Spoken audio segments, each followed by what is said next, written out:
আমাদের বাংলাদেশের বুকের উপরে যে জগদ্দল পাথর বসেছিল, স্বৈরাচারিণী নাস্তিক মুরতাদদের জননী,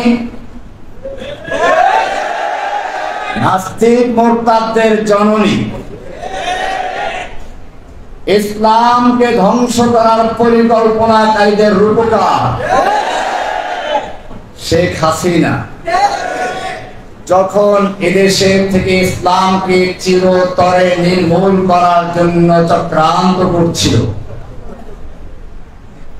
মুসলিমদেরকে বিভক্ত করে ফেরাউনি কায়দায় সে দেশ চালাতে চেয়েছিল। কোরআনে ফেরাউনের চরিত্র সম্পর্কে বলা হয়েছে, ইন্না ফিরাউনা আলা ফিল আরদ।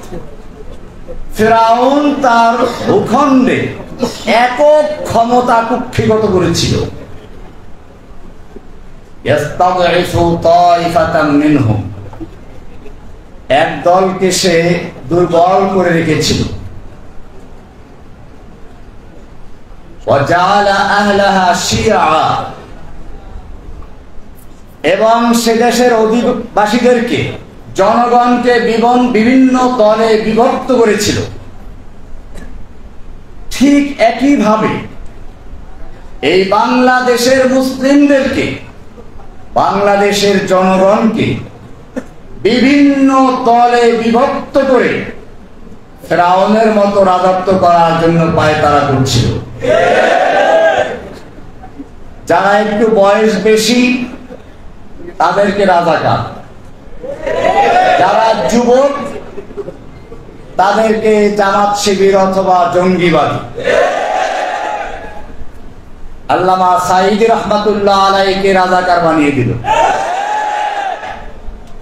আমি তাকে আজকে শ্রদ্ধার সঙ্গে স্মরণ করছি। আমি যখন প্রথম জেলে যাই, আমার জন্য কিছু হাদিয়া পাঠালেন আর বললেন যে সবর করেন, ইনশাআল্লাহ আল্লাহ তাআলা আপনার জন্য রাস্তা বের করে দিবেন।